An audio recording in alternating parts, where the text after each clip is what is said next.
least welcome Chris McCartt, who really does need no introduction. Chris is an East Tennessee native. He was born and raised in Jonesboro, received his bachelor's and master's degree in public administration at East Tennessee State. And as rumor has it, has maintained a title of most loyal Bucks fan. And now kind of knowing him, I believe that could fit pretty well.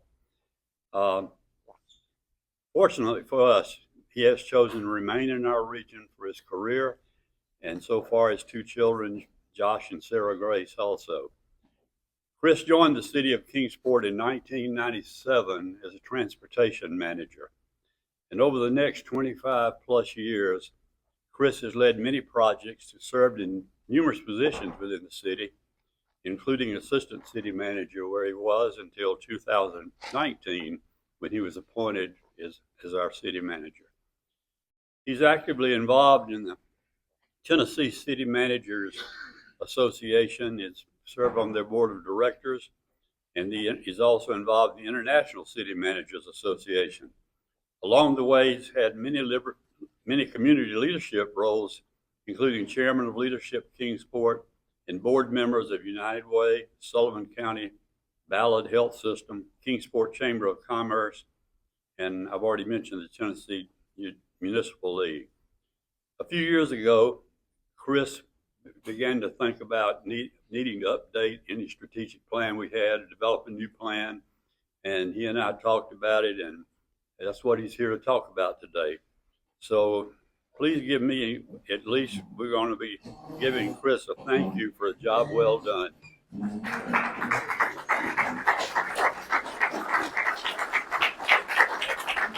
Thanks, Jim.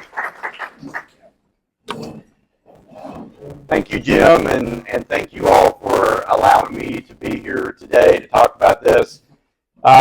Couple of things. For those of you who are not in the city of Kingsport, our assistant manager, Michael Borders, we're asking you to sign a non-disclosure agreement after I go through this presentation where we share all of our secrets. Outside of that, I want to thank John Campbell for the recognition of the outstanding team that we have. I am biased, John's biased, but I can stand here and tell you that I think we have really probably one of the top-notch leadership teams in the state of Tennessee in the various fields that these professionals have trained in. And as a result, it makes your city run and operate so much better. When Jim talked to me back in the fall, we were talking about ideas for a presentation to Kiwanis in April, and we were talking about working on the strategic plan, and I said, yeah, I can do that. We'll definitely be done by then with this strategic plan. There's no doubt about it. Well, we're not, and we're still chipping away at it. But what I'm going to kind of walk through today is give you a general idea as to where we're at and some of the things that we're working on as we move forward with it. This is kind of the agenda for what we're talking about today. And one of the things that I talked to the board members about when we were kind of getting past the fiscal 25 budget, moving into the new board taking seat in August and looking kind of at the year ahead, I told them, I said, this is going to be the busiest year that you will probably have or have had as a board member for the city of Kingsport, and largely because of the work that was going to be involved in putting this strategic plan together. And so I have stated numerous times, I will continue to state it, basically a volunteer board has really this fiscal year dedicated a lot of time to sit and talk about this and to try to make sure we are on the right path long term for the city of Kingsport. So a little bit of background on this, and some of you all in the room will remember these key dates. But really the last time we put together a solid strategic plan would have been in the early 2000s. And this was at a time when we were moving down the Tennessee Quality Award. We were working towards a Malcolm Baldridge Award recognition, and a lot of effort went into that plan. We kind of set it aside for a period of time. John Clark came in and really began to work through the One Kingsport plan. So we looked at it a little bit then, but not a lot. When Mayor Scholl came on board, we kind of cracked it open again. We made some modifications, some updates to it. And then we also started doing an annual budget planning, strategic planning session that we continue to do today. We had one back in February. All that's very helpful to kind of keep the compass in the right direction, help you understand what you're up against as you move into the budget, and really kind of walk through what our priorities will be for the next year. When we got to this year's budget, so when I presented the budget in May, one of the things I asked the board was to participate in the development of a new strategic plan. I felt like it was just time for us to make that move, to put some of these things that we have been talking about on paper, to make sure that we were in alignment in terms of what we saw from a professional staff, as well as what we knew and we were hearing from our citizens. We needed to validate all of that and be able to move that forward. So, kind of going into the why. Why do you want to put a plan together? What are the things that you want to see out of that? The biggest thing is this is your guiding document. This is what is going to set the pace for your organization going forward over the next several years. It is something that we can measure. So we can look at this on a regular basis and say, yes, we have achieved it, or no, we haven't, and why. And are we going to attack the why, or are we going to reposition based upon the climate that we find ourselves in? Definitely provides focus, provides direction in our budget, not only with operating, but also with our capital. And then that funding alignment allows us to be able to sit there with the board and say, here's where we need to be at year 5 of this strategic plan, or year 3 of this strategic plan. And that's exactly what we are doing right now. One of the things we'll be talking about as we move through this presentation is the need to build new schools. Those are not cheap. So when and where and how are they going to fit within our plan based upon the other things that we are looking at? So this was a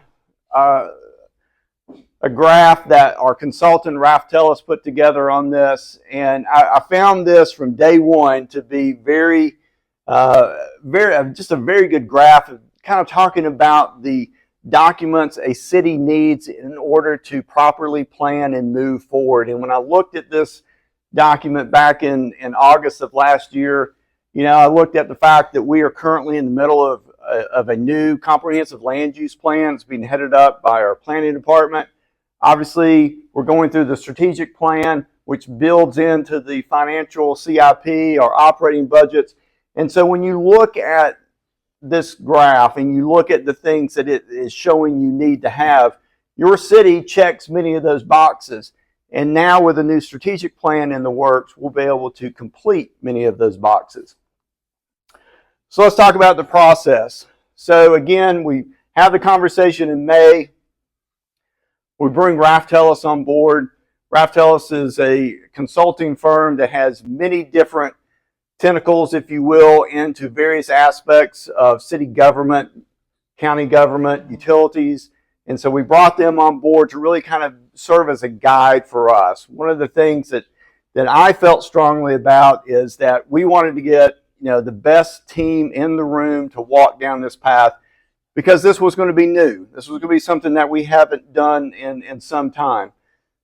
So we began with meetings with the city management team, so Ryan, Michael, Jessica, and myself. That then led to individual meetings with the consulting team and our board members. This was that opportunity for them to just talk about anything. Where do you want to go? What do you feel like our gaps are? Where do you feel like we're successful? Listing all those things out, helping us begin to build that plan. As we moved into October, the leadership team then sits down with the consultants. So the leadership team are going to be your department heads. And so we sit down with the consultant and we start talking about the fundamental foundations of the plan.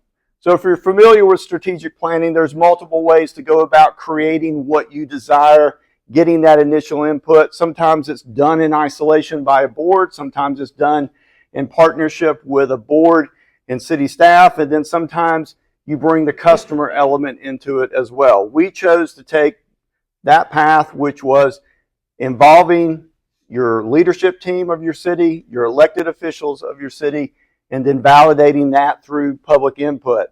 So in October, we sat down and we talked about what is our mission, what is our vision, what are those values that we want to see put out there. And then in November, we took all of that to the board, the mission, the vision, our strategic focus areas. We presented that to them. We reviewed it with the board. They made adjustments. But then ultimately, that would be sent out to the general public. So this is a piece that is often in the strategic planning process skipped. It is a process that is not necessary in the eyes of many. Again, in order to kind of complete the circle on this, we felt very strongly about getting input from our customers. And so we gave them that mission, vision, strategic focus areas, pushed all that out there. Our goal, and the consultant told us in the months of November, December, January, 300, maybe 500 respondents. And I asked them, I said, well, in a city our size, is that typical? And they said, yes, 300 to 500 is what you should expect. Of course, Kingsport being competitive, we said, no way, let's go all out. So we get 2,000. And we completely blew the mind of our consultant in the fact that we had over 2,000 people respond. That information was good, but more importantly is this percentage approval. 89%, on average, 89% of the 2,000 individuals that participated in our survey said, you got it right. You're going the right direction. They were not critical. They offered up suggestions, maybe slight modifications, but in general, they agreed. So I get these survey results back, and I'm feeling pretty good. And we have kind of hit the bullseye here, recognizing that that is not often the case, that it is often a 60-40. In some situations, it's worse than that. It's flipping that around, and you've got more in opposition of the path that you're going.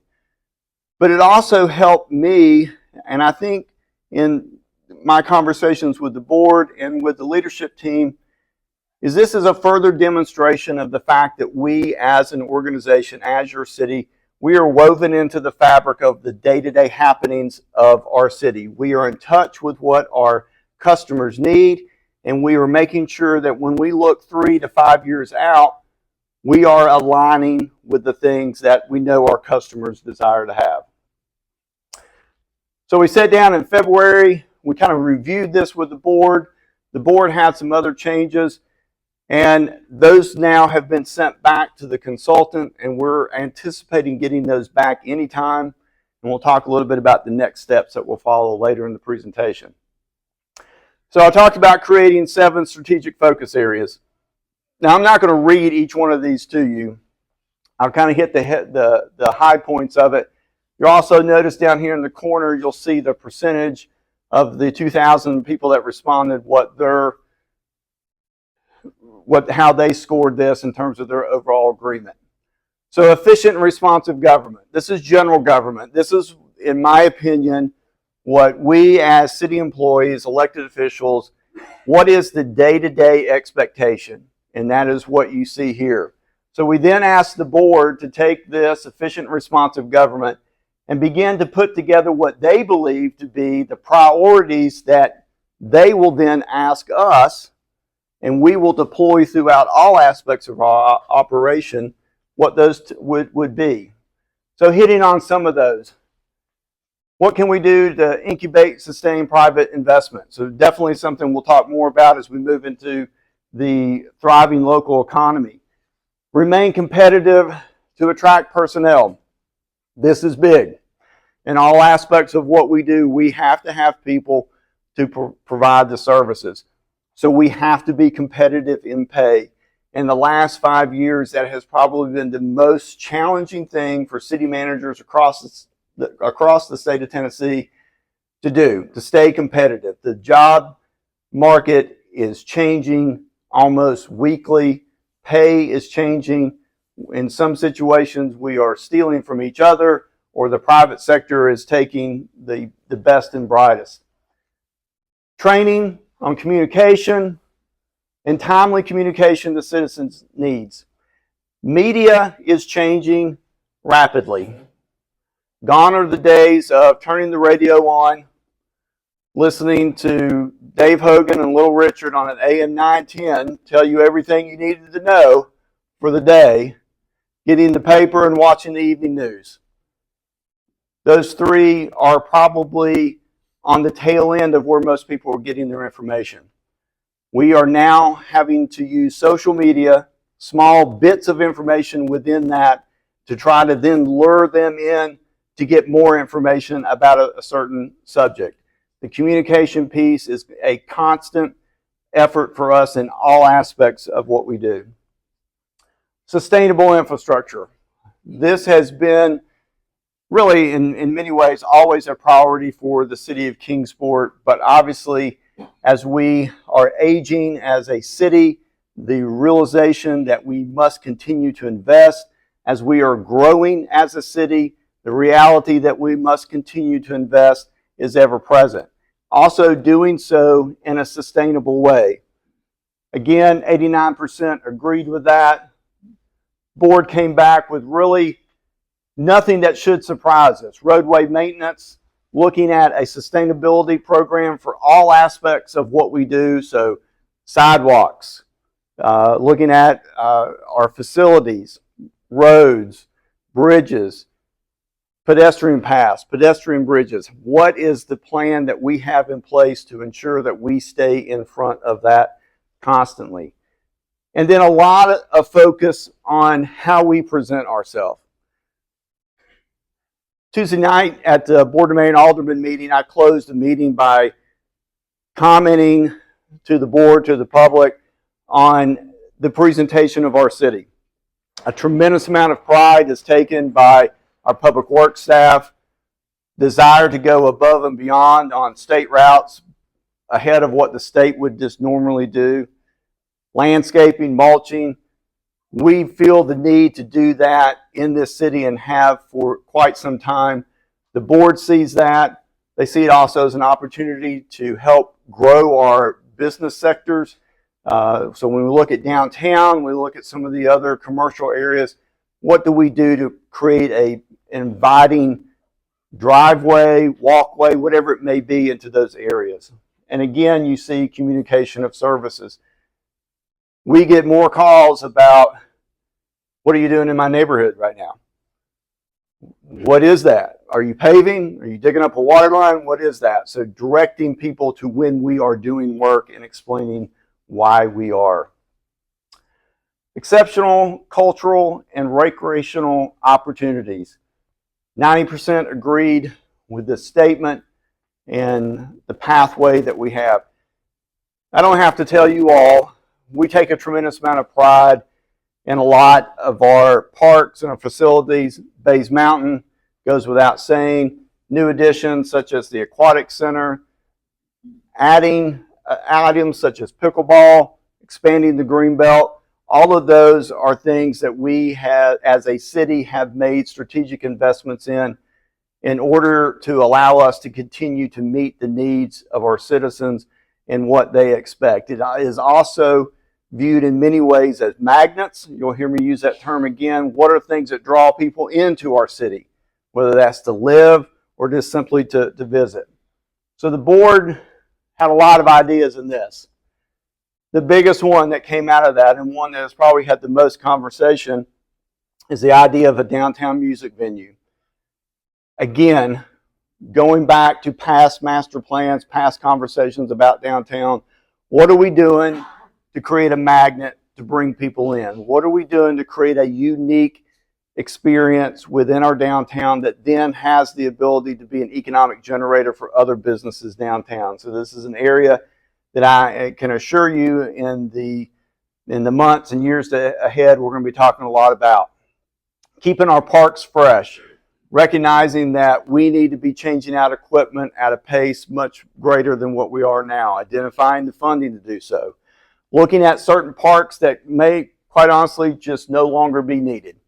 And asking ourselves, what do we need to do to divest ourselves of that, redeploy those resources. Also making sure that we've got the necessary personnel and equipment to maintain at a level that is expected.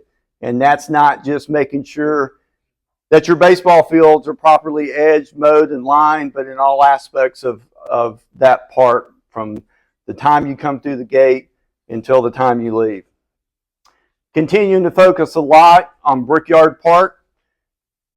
So when we talk about Brickyard Park, we're not only talking about the area where Brickyard Village is being constructed, but also looking at Cement Hill, the soon-to-be 5-acre green space there, the connections it will have within our downtown. So an area that we will be investing in quite significantly over the years, it would be one of those. And then also asking ourselves, do we have a need to make an investment into an indoor recreational facility? If so, what does that look like? Or do we need to focus on other areas? And so this will be an area that we will be studying over the years and over the coming years.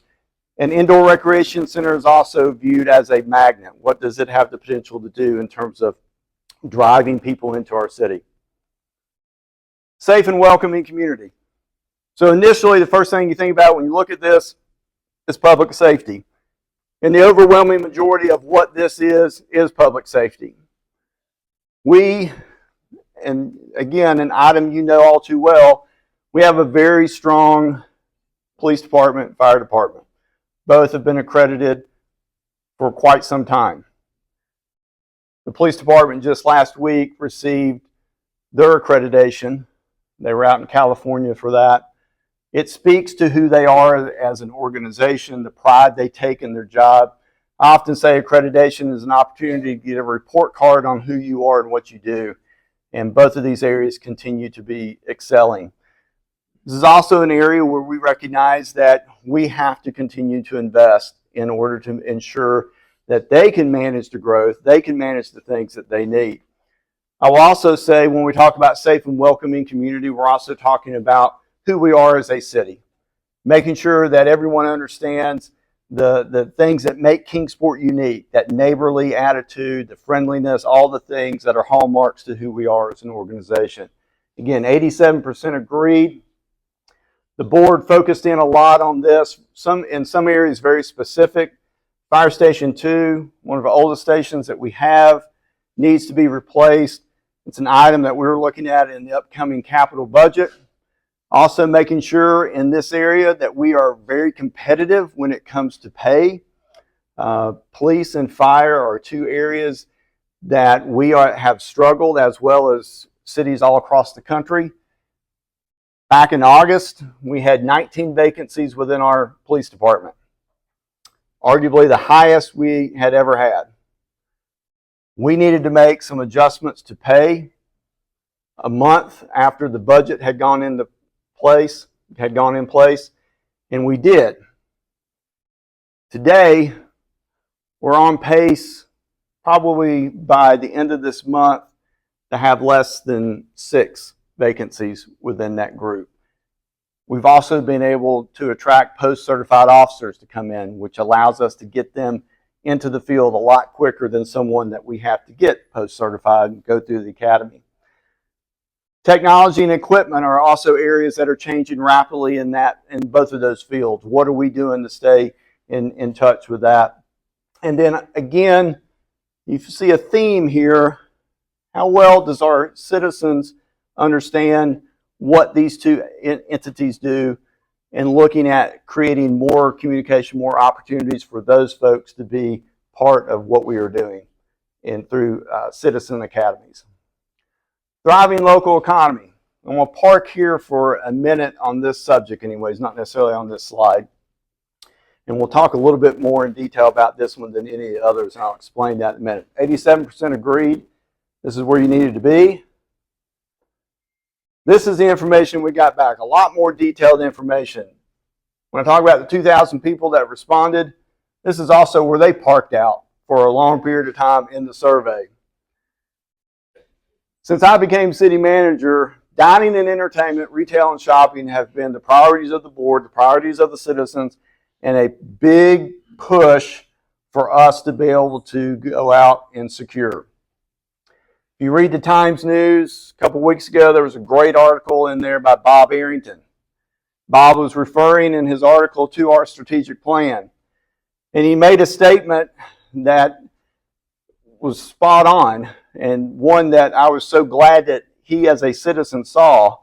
As a city, we do not have the luxury to pull up Amazon, scroll through there, find a Dave & Buster's, click on it, have it ordered, and set up wherever we feel like would be best to go in the city of Kingsport. It just doesn't work that way. Yeah, we can try to make a connection. We can try to bridge the gap between a private developer and a company, try to land a franchise through a citizen or connect with someone who does, but often it is a private sector matter. So recognizing that in order to be successful here, we have limitations, we need strategic partnerships, and we need to have people on board that can help us do that. Now, we have an outstanding economic development office. We're aided tremendously by the Economic Development Board, but we've also, over the last several months, really gone in and done some things to help strengthen that. Of course, we've had a long-standing relationship with Buxton. Buxton helps us put together packets that we can send these companies to say, hey, this is why you need to be in Kingsport. Here's our story. Here's our data. But we've also now come in and brought on board a company called Retail Coach. And Retail Coach has the relationships with these strategic retailers. They know who the site selectors are. They know where the next investments are going to be. What sector of the country will they be moving and making those investments long before we do, and sometimes long before Wall Street will know that. And so now we have an opportunity and somewhat of a three-legged stool with our internal knowledge and the boots on the ground with our local property owners, the data that we have from Buxton to help sell our city, and then the opportunity to match that up with the appropriate retailer. We're already seeing success, some of which you'll see more of, but you're already seeing some success. We are already seeing some success in those areas. As you look down through here, probably some of the things that surprised me were industrial manufacturing, health and wellness. Health and wellness, I'm going to summarize as healthcare. I really felt like healthcare might be higher, and just simply because of who we are as a city and the industrial manufacturing piece, I thought might have a higher score with that. Regardless, we have efforts in those arenas as well. It is very, very important in all aspects of what we do, and Ryan and Michael will complete this sentence, is to be balanced. The same is true with economic development. We have to be balanced in our approach. While we recognize the shiny things of dining and entertainment are where people want to see us go, we also have to recognize that there's a job component to this, and that is very, very important. So we're constantly looking at those, having conversations with those who can make those investments, and making sure we are well positioned for that. What did the board say? Well, surprisingly, very much in line with what the responses from the community were. And so we're looking at a lot of work on the retail and restaurant, the healthcare industry. We also had a conversation about hosting an economic summit, something that we did back in the early 2000s. Tom Perrin was part of that, and we focused a lot of our efforts into, okay, who are we? What do we need to do? How do we need to position ourselves? And I think you're going to see some of that occur as we move through this calendar year, possibly in the next year as well.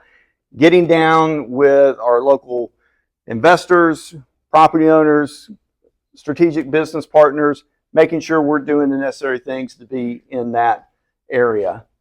And then also beginning to focus on the industrial component. So we're looking at the retail, the healthcare, the industrial side.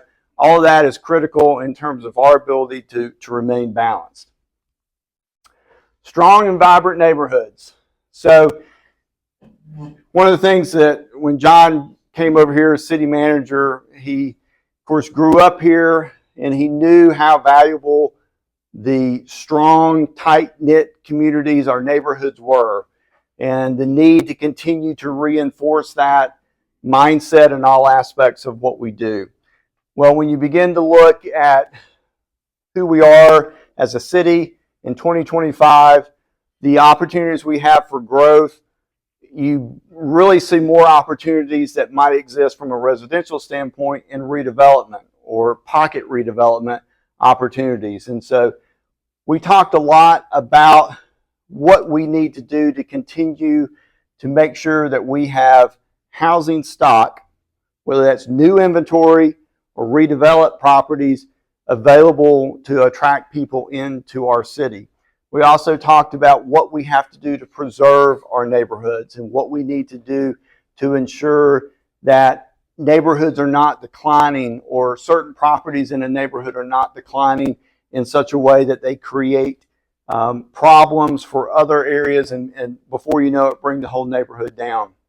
So we talked about a lot of things in this area. Again, I won't hit them all. Attracting residential development. That's all aspects of residential development.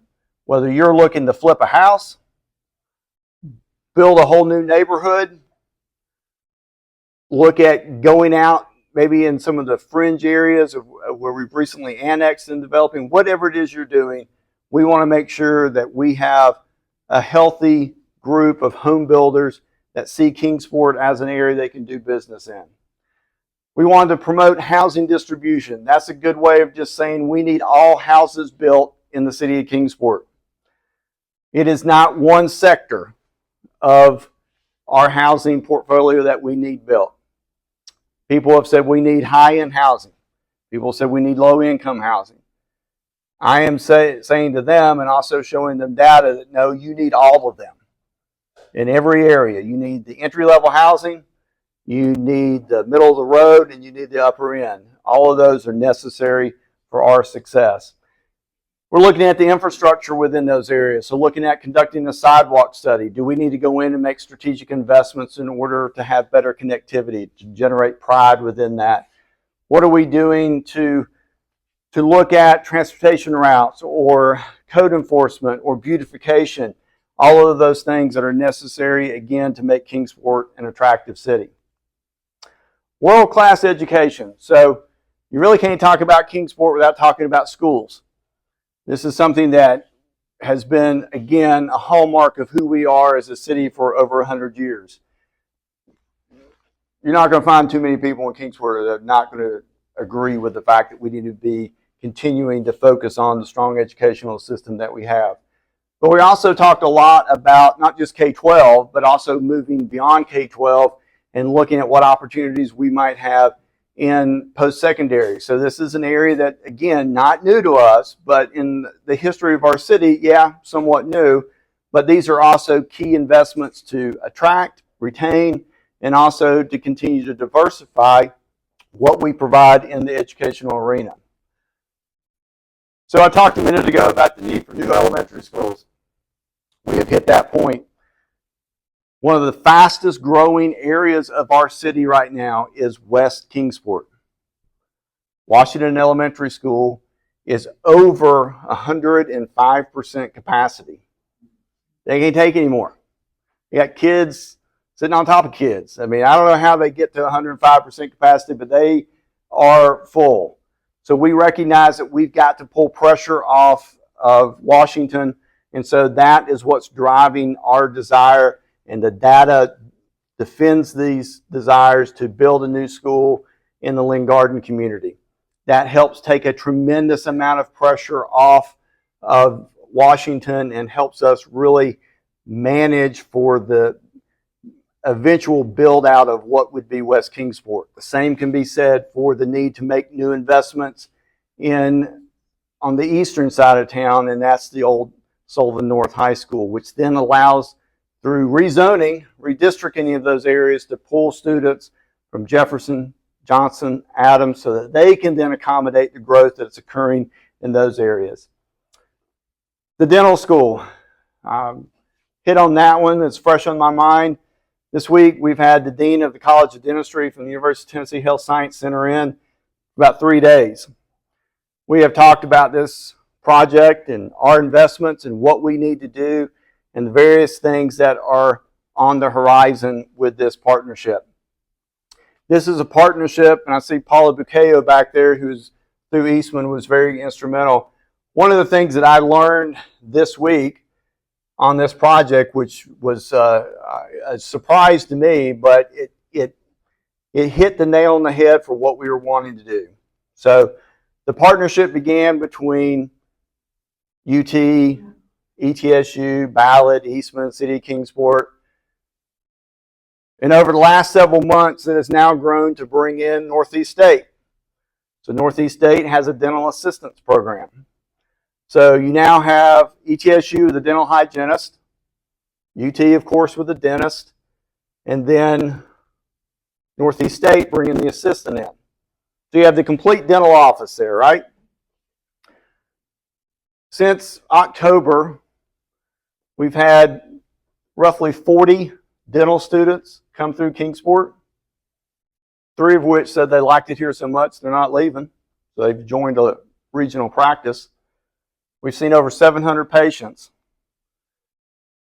But the biggest thing, unbeknownst to me, was that every day, Monday through Friday, from 1 to 3, Dobbins Bennett is sending students over to the clinic to work in the Health Science Center. So now we are connecting our high school students and providing them a pathway into a profession where they can get training. They can see themselves being able to go through Northeast State, possibly even ETSU, and then UT, and then coming back here. The dean for the College of Dentistry didn't even know that.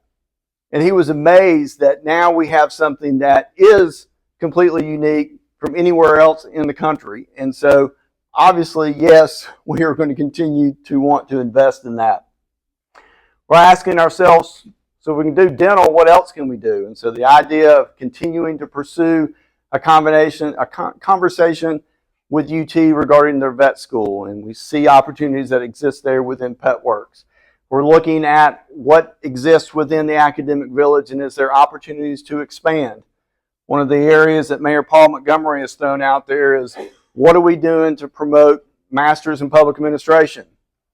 And that is an area that we better be promoting, because there's not a whole lot of people coming up behind myself, Ryan, and Michael. And so why wouldn't first city in the state of Tennessee with a city management program not want to see this pursued? Several other things. CTE continues to be a major focus area for us. Looking at TCAT, once they move out of North, where are we going to locate them? We need to keep TCAT in Kingsport for 1,000 different reasons, but it avoids a duplication of funding at the high school level, even in the counties of Hawkins and Sullivan, when the state can make the investment and then we can get the kids there through dual enrollment. So that's going to be a focus area for us as well. So when you looked at everything of the 7 focus areas, I camped out on thriving local economy. That's where everybody hit. That was got the most votes for the #1 priority. No real surprise. The economy is what is going to move the city on a daily basis. The economy is what's going to allow us to continue to sustain the efforts that we're doing. It's going to allow folks to be able to come in for jobs. It's going to be providing opportunities for retail, commercial, the other things that we know our citizens want. But you look at that, that was the #1 thing that came out of that in terms of the priority of our focus. So what's next? Well, the next thing is the board needs to adopt the strategic plan. Right now, we're probably on pace for that to happen sometime in May. We'll be getting the plan back. We'll let the board take a look at it, and then we'll put it on the agenda to be adopted. From that, the staff will have to develop the action plan. So each one of these priorities, we're going to be looking at what is the action plan to get there. What are we already doing? What do we need to do in order to pivot to better identify the needs for those areas? What are our key community partners doing to help us achieve that? And then what do they need to do to pivot to be in line with that? We'll implement it. It'll be through a lot of this through the budget. A lot of the stuff that we're working on right now within the budget is tied back into a lot of the elements you saw in the board priorities. And then we'll measure this. We'll measure our success on a regular basis. We'll be able to report out back to the community. These are the things that we're able to do. What that then allows is when you see your tax dollars, you can be able to sit there and say, these are the things that they are going to. They're going in to making sure that our public safety is at the highest level. They're going in to make sure that we're doing sound investments into education, sound investments into infrastructure. All of those are very critical long-term for Kingsport's success. So With that being said, in the 30 minutes that I've gone through this, you've gotten a snapshot of really what has been about 10 months worth of work by the city, the board, city staff, I should say, the board and our consultants to get us to this point. I'm pleased with the fact that we've got a document that we can begin to build off of, a document that we will be revisiting often, making adjustments, looking at maybe more broad focus areas instead of direct targeted areas, but again, areas that I think will be necessary to move us ahead. I appreciate your time.